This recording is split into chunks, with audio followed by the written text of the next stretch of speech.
let's see, I've been doing this for over 20 years. And so you just meet a lot of people at the closings, right? You've got all these folks involved in a closing, a buyer and a seller and the agents. And whenever I have any type of real estate legal question, even though if I know it's not title, I always call Riley. Yeah. I had this one closing where the woman gets her name affidavit and there's like 12 different names. And she's been married more times, it appears, than she's disclosed or told. And so we had this like fight erupting at the closing table. Like, how many times have you been married? Oh, no. He stayed back and he was like, oh, I have to work. And boy, he did work. He cleaned out everything that was his in the house. Oh, my God. Hey, I just sent you an email. We need to wire your money to this bank account now, because we need to have this money now so that we can close on time. And so he ended up getting tricked and wired the money. Welcome to the Homeowner Hookup. Where we break down everything you need to know about real estate. Straightforward, practical, and always up to date. We're your hosts, Megan Huey And Sydney Ragusa. Let's dive in. Hey, Sid. Hey, Meg. How's it going? Oh, it's going good. I go on vacation next week, so I'm very excited. Nice. Yeah. So we're going to have a double this week. Yeah. But we have the infamous Riley Williams. Yes. Here today with us. Thanks for coming on the show. Absolutely. Thanks for having me. Yeah. Infamous. You are. Curious descriptor. Curious descriptor. I mean, famous, infamous, all the same, you know? You know, it's funny. I have a story. I don't think I ever told you this. So one day you had come to an open house for a listing that I had, and Taylor was, doing she helped me with snacks and all that kind of stuff. She was, sponsoring it. And you walked in, you're like, hey, da, da, da, da. I had never seen you before in person. So she's like, that's Riley. And I was like, Riley? Like Riley with J. Riley Like Williams? the Riley? And she's like, yeah. I was like, oh my gosh. It's like meeting a local celebrity. Yes, it was. Interesting. I'm not sure about that. I think I remember that. That was over on the west side, right? Yeah. It was in like Ortega area-ish. All right. So today we are going to kind of hit things. We're going to hit buyer focus questions, seller focus, and agent focus. So we're going to hit a little bit of everything. Sure. But for listeners who have bought or sold before, but still don't really understand title, what does a title attorney actually do in a real estate transaction? So the title attorney does a lot of behind the scenes work. So when you purchase your house, it's typically the largest investment that you make. So it's important to know that you're actually going to pay all this money and own the house yourself. So that's where the title comes in. The title is the title to the home. And so what we do is we do searches and follow up and investigation to make sure that when we close, meaning when you purchase the home and it's going to be yours, that you actually own the house. No one else claims an ownership interest in it. And there's no claims against the title to the house, meaning someone's not claiming that they are owed money and they filed a judgment against the house, things of that nature. So that's kind of a broad explanation of it, but it's really when you pay all this money for this asset or investment that you're buying, that it's actually yours and no one else is claiming an interest in it. Oh, for sure. I feel like what's something that has happened? What could pop up? Like they call it, what is it, a cloud on the title? So a cloud on the title or an encumbrance on the title, things like that. So an example would be is if you're buying a home in a homeowners association or a condominium. So these types of properties have an association that governs what you can and can't do with the property and things like that. And so if you're going to buy a home in an association and the previous owner did something they weren't supposed to, so there was a violation, didn't mow the lawn or they didn't keep up the house, and the association actually files a lien or a penalty against the house, you want to make sure as the buyer that that's taken care of so that when you close and you purchase the home, you don't inherit that problem and you have to pay the association for the lien to go away. Right. And all the fees and all of the things that And dealing with the HOA can be very So- frustrating. At what point in a real estate transaction do you guys get involved? So we typically get involved when either the seller lists the house and we go ahead and do a title search. So that's when we go ahead and look in the public records and see, hey, who really owns this house? What kind of encumbrances are there? It's very standard for the current owner of the home to have a mortgage because they needed to get a loan to purchase the house. So that mortgage is going to be there. That's common. That's very standard. And so one of the things that we want to do is make sure that mortgage gets paid off at closing so that the buyer doesn't have that claim against the title. may take ownership. So it's good to do those searches and figure out, are there any issues that need to be addressed as soon as possible? So typically that happens when the seller lists the property. One of you smart folks reaches out to us and says, hey, I'm going to list this property. I want to make sure there's no title issues. Will you go ahead and do the title search? Or when the property goes under contract, we usually get told that or warned that, hey, could you do this closing for us? Could you go ahead and do the title search so we can start working on getting things addressed? It typically is nice to have 30 days down to do the title search and make sure if there are any issues, we have enough time to work those out. Yeah. I know you guys are really on top of it over there, and we reach out and they're like moving and grooving for sure pretty quickly. But it can hold up something, if you wait too long as an agent to order things or go ahead and get in touch with the title company, it can definitely hold things up if you don't. Absolutely. And so some of the key things that seller or an agent that has the listing should be in tune to is there a divorce? So that can cause some complications that we need time to resolve. Has there been a death? Mom passed away and the house is going to go to so-and-so siblings.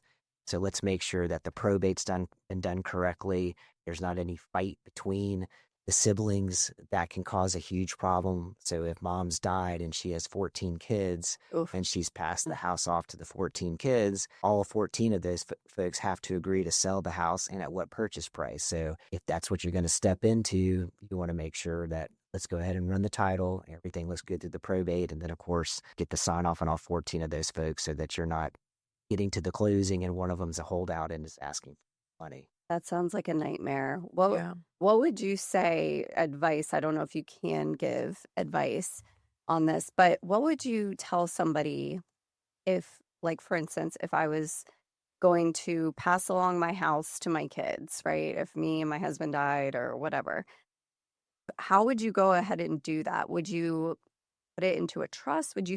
How would you suggest it so it's the most easy thing possible? Easiest thing possible would be to set up a trust. Yeah. So the trust holds the title to the property, but mom and dad live there and they can still homestead and get the benefits of the homestead. But the trust is going to dictate what happens when they die. So you can avoid going through the probate process. And the probate process is basically going in front of a judge. And so you have to go through this procedure of setting time to go before the judge and let the judge look at the will and those types of things.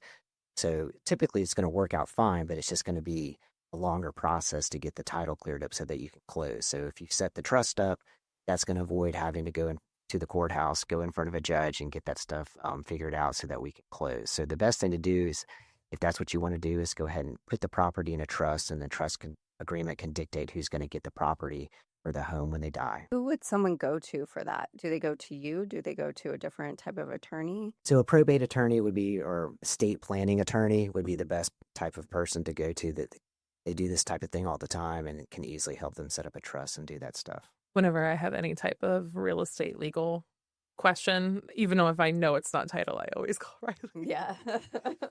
Riley is our preferred title company. Yeah. If you have closed a home with us in the last 6 years, the likelihood is you have closed it with Riley, and they're always top notch. I've been doing this for over 20 years, and so you just meet a lot of people at the closings, right? You've got all these folks involved in a closing, a buyer and a seller and the agents, and I will still go out to dinner sometimes and people will come up to me and say, you closed on our home 10 years ago. I'm terrible with names. So I never remember their names, but I do remember their faces. So that's always a pretty cool thing. Yeah. My third ever real estate transaction was closed at J. Riley. It's before I really knew who you were, respectfully.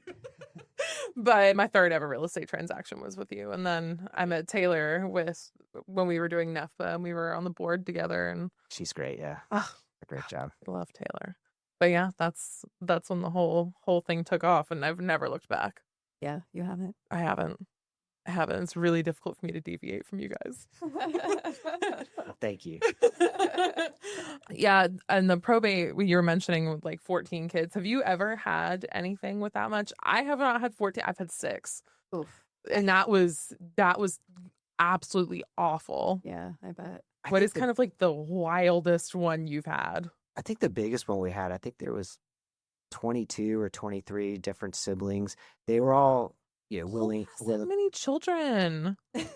they were all willing to participate and cooperate, but still logistically, right? Just dealing with, that Who many has that people. many well-behaved children? You S- don't. That's impossible. So that's where you want to get in front of it, right? Let's figure out like who all needs to sign because they're not all in In the Northeast same Florida, right? area. They're in different states. So you've got to coordinate, getting paperwork to them, either actual physical paper or coordinate like an electronic closing. So it can be it can be done. It's just logistically, it was very hard. And A so little bit of a nightmare. a little bit of a nightmare. Mhm. But yeah, so that's the reason why, if that's the case, and you're going to take the listing, let's go ahead and make sure you've talked to everybody.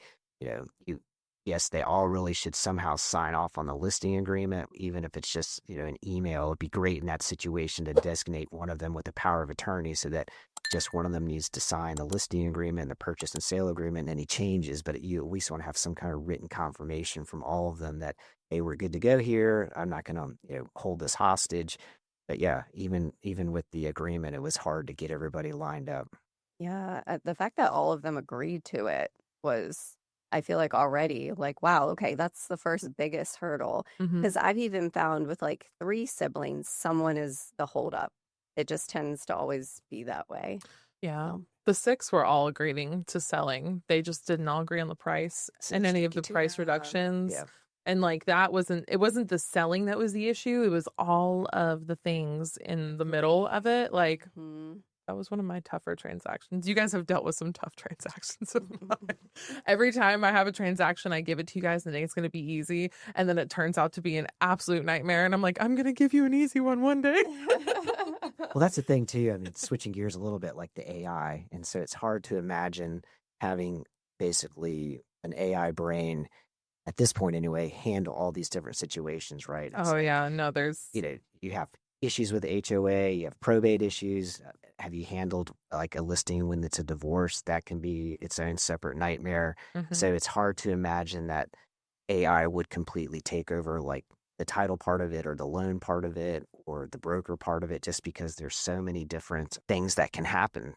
I was out in San Francisco a few weeks ago, and have you guys seen the Waymo cars, driverless Ubers? Oh, yeah, yeah, Oh, yeah. yeah. So that's where they started that stuff, and it kind of pulling it back to like the AI. It's all this like, if then what do I do, right? It's all trying to program.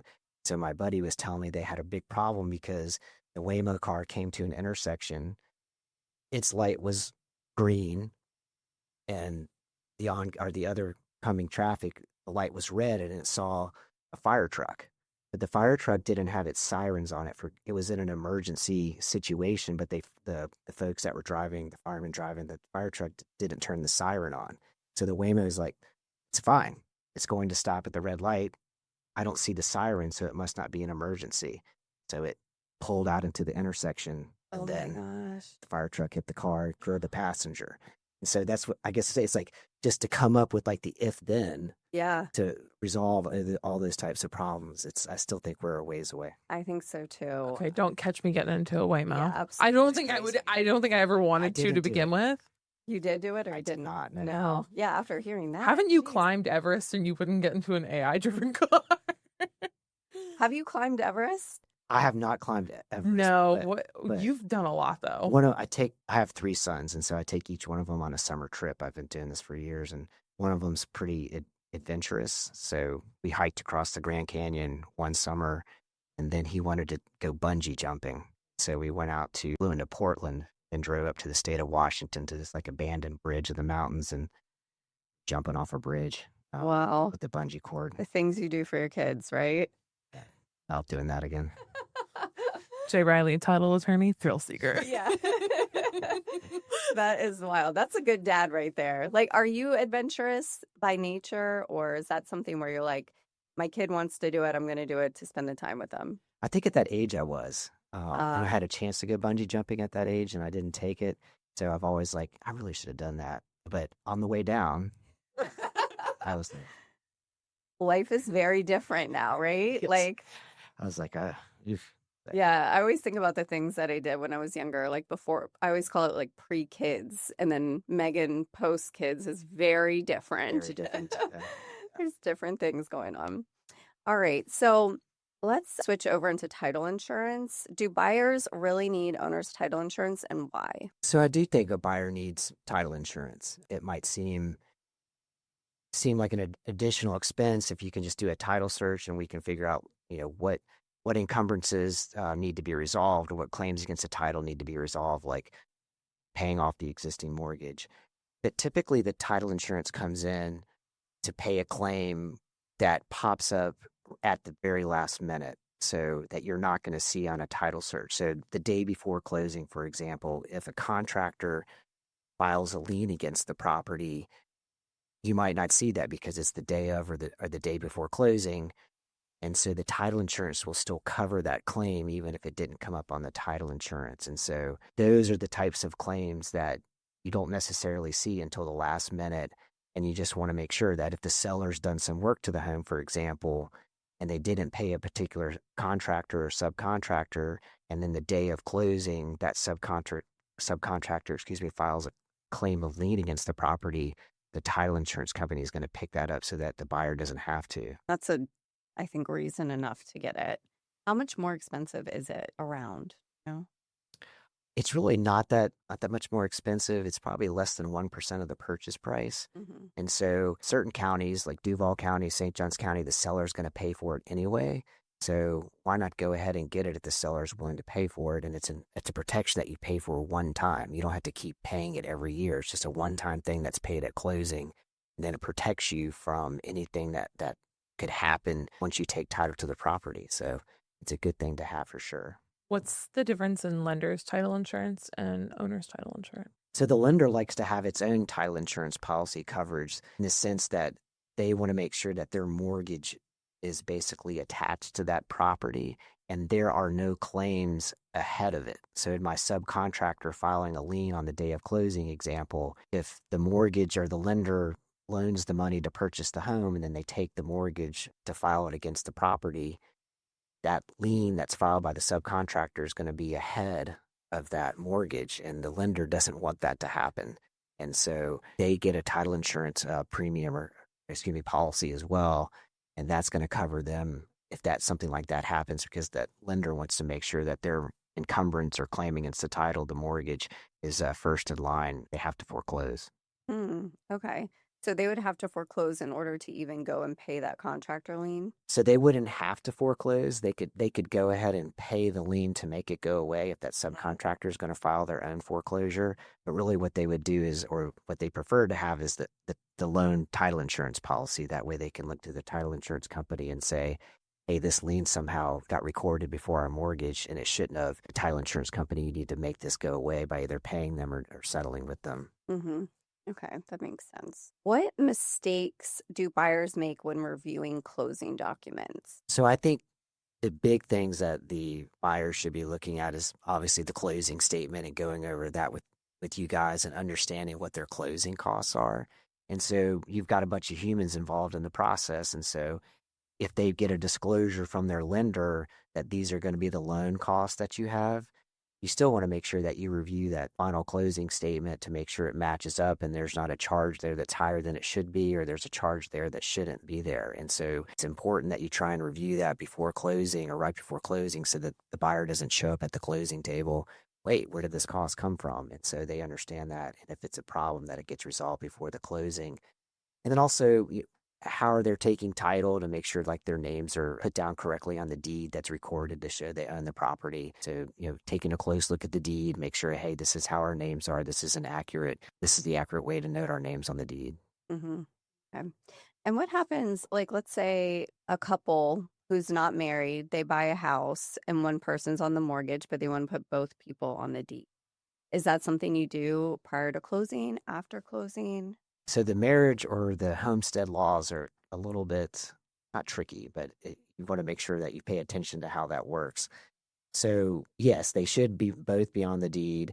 They don't both have to be on the mortgage, but the lender sometimes likes to have their mortgage note exactly, or best, they would say, exactly the way that it's set forth in the deed. So if both of the names are going to be on the deed, they want both of them to sign the mortgage. And this is especially true if it is the homestead. And so in the state of Florida, the Constitution has some pretty heavy protections for the homestead if a married couple owns the property. And so the lender has to have both of them sign the mortgage in order to foreclose the property. So that's going to be really important for them, have them both sign the mortgage, even if maybe only one of them is set forth on the deed on the title.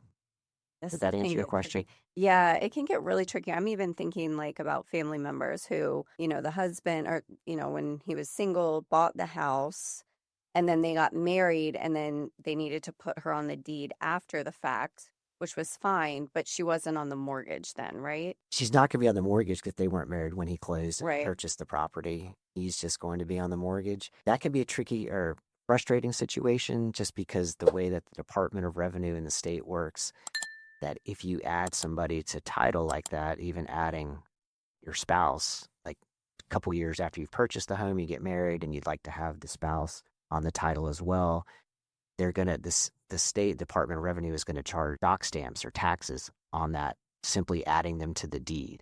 And so it can become expensive just adding somebody's name. So people typically don't do that. At the end of the day, if they're married and it's the homestead, it doesn't matter if you're on the deed or not. It's still by virtue of the Constitution, they're both on title. They both own the house.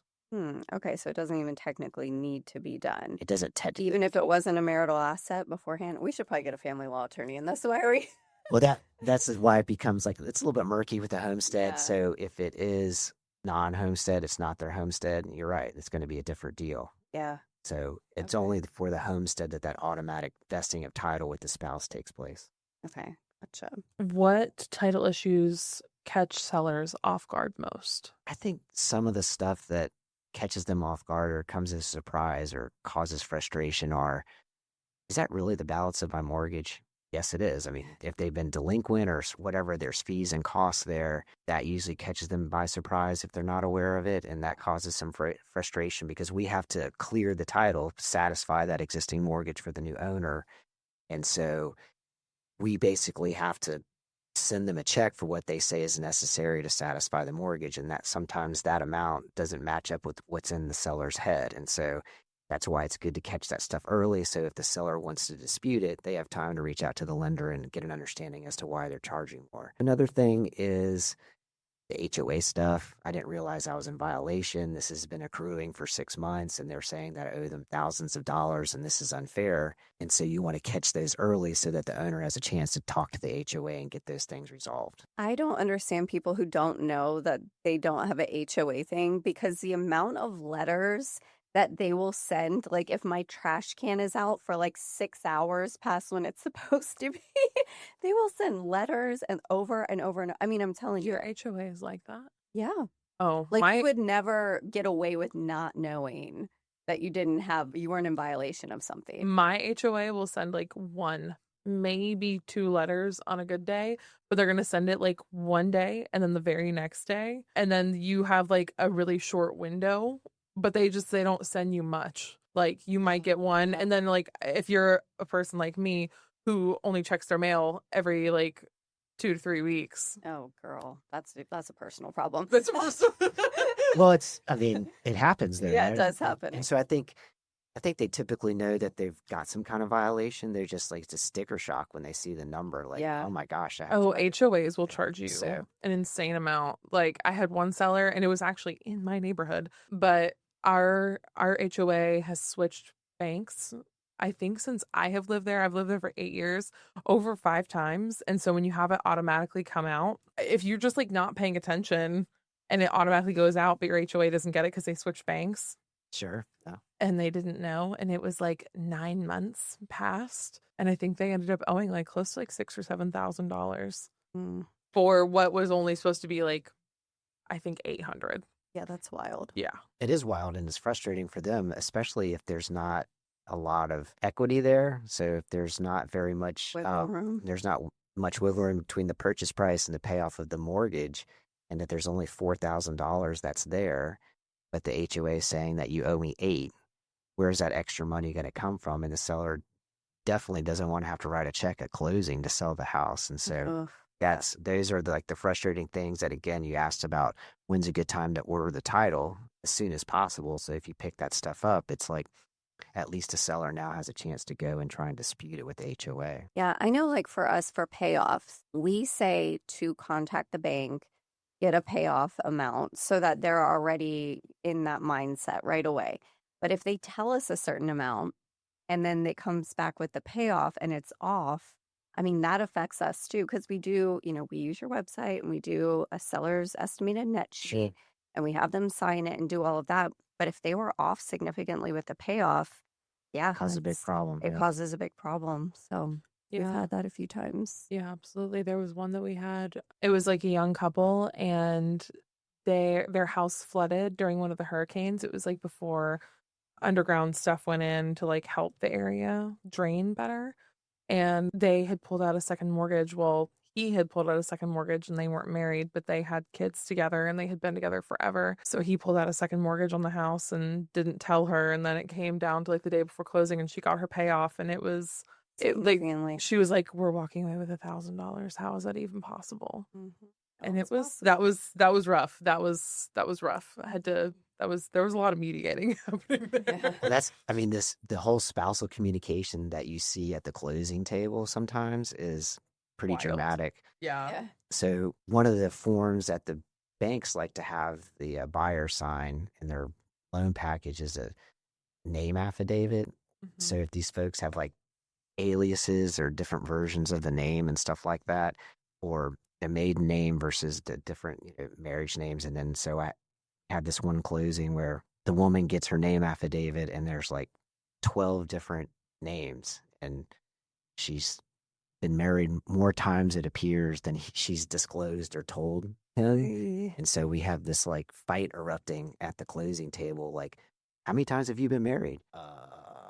Oh no. And so they actually had to get up and walk out of the closing room, settle down and come back in and close. So yeah, it's Oh my interesting. goodness. That might not be the person you want to buy a house with. Could you imagine?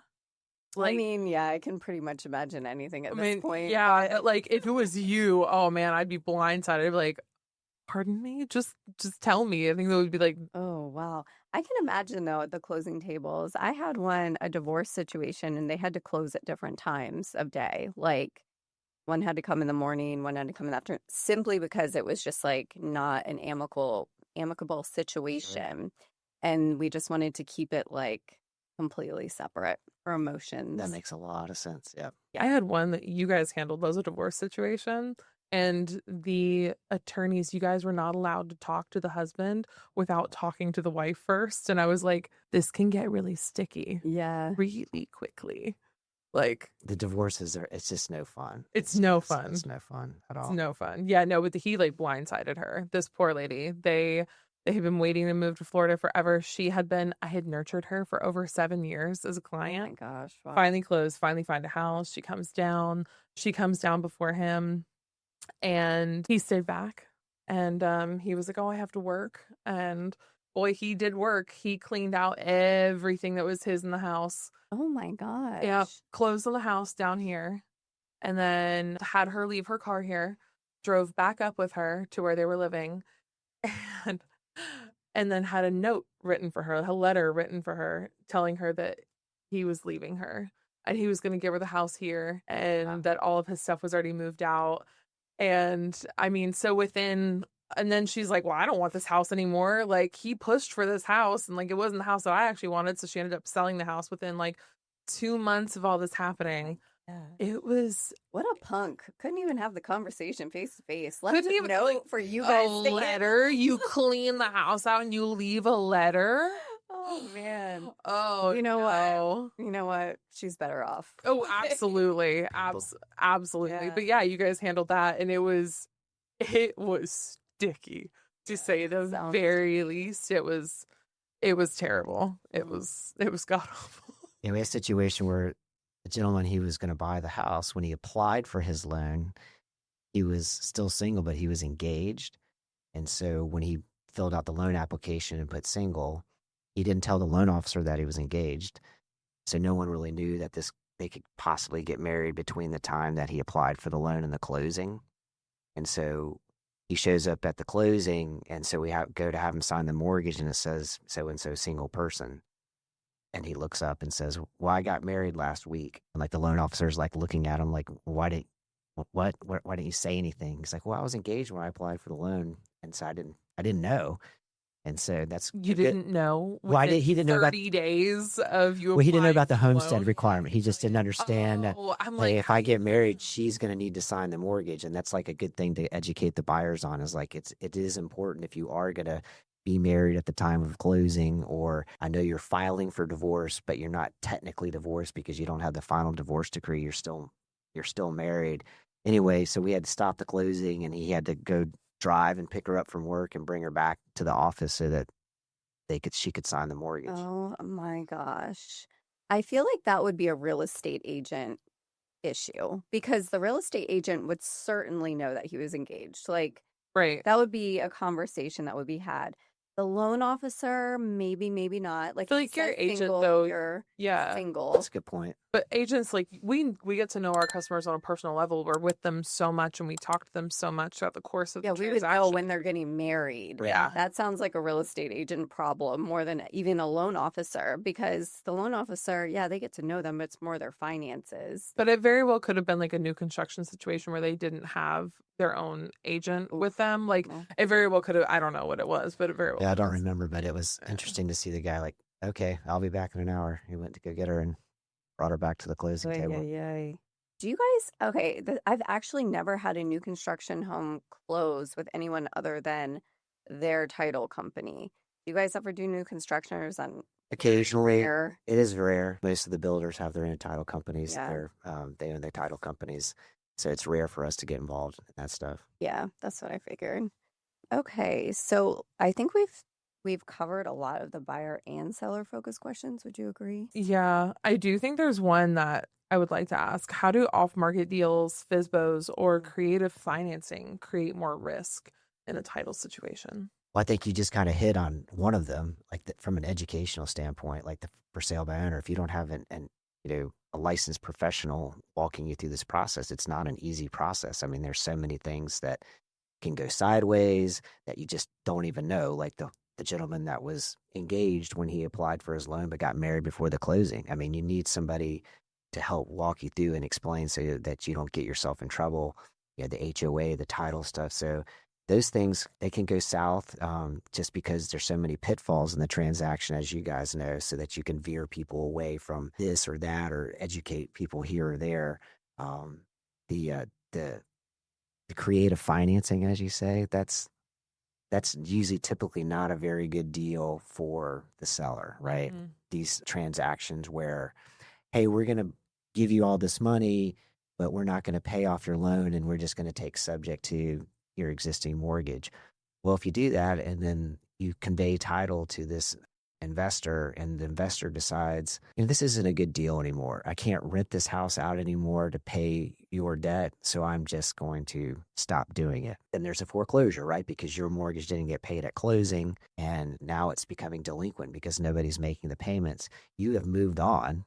Maybe it's a year later, you've moved out of the city, you moved out of the state, and now you're getting letters from your lender that we're going to foreclose on what should be your house, even though you've conveyed title, we're still going to foreclose. So it's going to impact your credit. Yeah, you're going to have a foreclosure judgment against you. So those can be pretty tricky. So I just think that having you guys involved to help navigate the system is so much better and it goes so much smoother and you can keep yourself out of trouble. Yeah, I haven't seen a creative financing situation that is beneficial for the seller yet. Personally, I haven't been in this as long as you guys have. But I get so many emails. We get so many emails about these creative financing and he's assuming the title or mortgage or whatever it may be. And it's just like, it makes no sense to me. Every time I'm looking at these emails, I'm like, the math is just not mathing for me. And like, maybe I'm like, am I dumb? Why can't I figure this out? And then I, ask other people, I'm like, does this make sense? No, it doesn't. Okay, good. Like, Well, it can be I'm not tough for the fixing. seller that's for whatever reason they're in financial dire straits and they need to move because they've got another job or something like that, and they're just looking for anything that can get them out of the house. And so that's who these folks kind of like market to is like Yeah. someone that's like a little bit desperate or a lot desperate maybe, and Mhm. just has to move, and this is the best that they can get. Yeah, that's true. That actually, anyone that has come through really has been a situation where it's like for my sellers, they really do need to move, but it just was like, it this makes no sense at all for them. Crazy. Crazy what people come up with. It's like you want to pay $50 of the mortgage every month for 7 years. And I'm like, so who's paying the other 3,000? Yeah. I'm confused. So, We'll balloon at 7 years. Like, yeah. all right, well, Mhm. sounds like one hell of a deal. How can agents protect themselves from liability when title issues arise? Some big things are going back to some of the conversation we've already had is like trying to identify any potential title type issues for this divorce stuff, noting that, okay, it's a divorce. Let's go ahead and get the title. Let's take a look at the divorce decree, the probate part of it. When you have all these siblings that might be involved that need to sign off on this, making sure that you have your written records, your files complete about permission to do these different types of things. Like the divorce, I think you've already pointed out how that could go sideways and look bad on you. And you've got to make sure that you've got written confirmation every time something is done and that you're not doing something, changing the purchase price or making a condition, amending the contract somehow without getting like permission from everybody to do things. And I know that you try and get those payoff figures as best that you can. That can cause problems, as you've noted, where, hey, I've told you what I think my balance is, but when it comes in, they get frustrated. So you just unfortunately have to keep a lot of this stuff in writing, right? Oh, And it's yeah. best to have the emails of like, you really should get a payoff statement from your lender rather than just looking at the balance on the website, so that you have those types of instructions that you're sending out to your buyers and sellers so that they come back to you and say, well, why didn't you tell me this? Well, I did tell you this, and here's when Look I at the told you. email. So Yeah. I think it's gotten to the point where you guys are so relationship driven with your folks that it seems like it becomes more of like a arm's length, just transactional type relationship when you're just peppering them. It seems like with CYA type stuff, but I think it's so important that you do that. Oh, absolutely. 100%. I've had some like divorce situations and just communication. There are so many things I've learned by trial and error through each transaction where I'm like, okay, how would we best like to communicate, everyone? Like, Do we how want a would, group chat? Do we yeah, want separate chats? we don't want group chats usually, Yeah. but but they need to happen. And one thing I do think is really, really important, especially with your buyers, is that you want to make sure that you communicate with them, whether it's at least by email or having a separate form about the problems of wire fraud, right? Oh, So yeah. these buyers get these emails that look legitimate, like they're coming from you, they're coming from the title attorney, they're coming from the loan officer. So the signature lines they look exactly the same. And so what happens is these folks get an email from the criminal like the day before closing that says that you need to wire this money to me right away. They put pressure on them. There's a time urgency there, and they can get tricked and they can wire their money to where it shouldn't go. And so the best thing to do to prevent that is inform and educate your buyers that this can happen from the very beginning of the process. So like this possibly could happen. And so do not ever wire your money without calling and confirming the wiring instructions at this particular phone number to make sure that you're talking to the right person and getting the correct wiring instructions. Yeah. Yeah. What's the wildest wiring fraud thing that you've seen to date? So the wildest thing, I think scariest thing is probably the better way to describe it is, so typically in the past, it's just been these very sophisticated, well done fake emails. And so we had a particular situation where not only was it well done emails, but they had also obtained a 904 number. And so they were calling the buyer pretending to be a local professional that was involved in the transaction. And so the buyer gets the call from a 904 number. They think it's Northeast Florida. And then this person's imitating one of the professionals involved in the transaction and telling them, hey, I just sent you an email. You need to wire your money to this bank account now because we need to have this money now so that we can close on time. And so he ended up getting tricked and wired the money. And so that was the scariest one I've seen, just because someone was actually not only imitating them through email, but imitating through the phone as well. That's wild. Yeah, that's scary. That's so scary. I feel like especially like elderly people that can happen to pretty easily. And also when it's just high stress, you're about to close and you're like, oh my gosh, I have to do this. Like I could see where people's emotions take over. Yeah. So it's always like, make sure you call the actual title company. You should not be getting a phone call with these urgent things. Like you should already know Yeah. what's coming. Yeah, I do think that's something that you and I always talk about with our buyers and our sellers. Like, we are never going to have you send us money and like you go to the original, like you Google the number to the title company and like you look at the previous emails that you have and you call that number to verify wire instructions. Like Absolutely. you do your due diligence, and if you need any help, let me know. But I will never ask you for money. Like I will not send you wire instructions, so don't. And that's important. I think you need to stay out of that conversation, Yes. like you're saying. I mean, I'm not going to be transmitting those wiring instructions to you. You need to be in direct contact on the phone with these folks just to make sure you have the correct wiring instructions. Yeah. Absolutely. Yeah. I think we have time for like one more question. And really, has technology, how has it changed the way the closing process goes? I think it's a double-edged sword, kind of wrapping up what we've been talking about. I mean, the closing can be a complicated process. I think in this day and age, to be told that you have to go somewhere to sign some papers seems like, oh, that's crazy. That's really inconvenient. I don't want to do that. And so we have gotten to the point where most of the stuff can be done electronically, but it just opens up more fraud, right? So More liability. more liability. So this wire fraud thing, when I started doing this over 20 years ago, it was all certified checks. Like there really wasn't that many wires. Even the bank would send us the funds by certified check. So now wiring, it happens faster. It's much more convenient. But the other side of the coin is that, well, now you can be tricked easier and you can lose your money. Or there is more fraud nowadays with these folks that I'm out of town. I'm pretending to be a seller. I'm out of town. I can't come to the closing. Can you send the documents to me? And then they'll basically bribe a notary to commit fraud and say that this is somebody they're not. Or these virtual closings, they can be done, but it just opens up the ability to pretend to be somebody that you're not. So it's definitely more convenient, but you have to be much more vigilant about what's going on and what's happening. And so that's why it's even more critical for the title insurance that's going to protect the buyer. There is a fraudulent transaction that takes place at the closing. Yeah, that fraud stuff is scary. That's crazy. Yeah, it's tough. Well, we appreciate you. Thanks for having me. Yeah, Thank you. If you guys need like the best title company, J. Riley Williams PLC is your place to go. The Riley Williams. The Riley Williams. No, but really, truly, like I could not. I should tell my boys that. They look at me like, tell them you're on a podcast. We'll send it to them. We'll send it to them. They'll A think, celebrity. Yeah, local celeb. No, you're great. Thank you so much for all you do for us. Thanks for having me. It was good to see you guys. That was great. Thanks.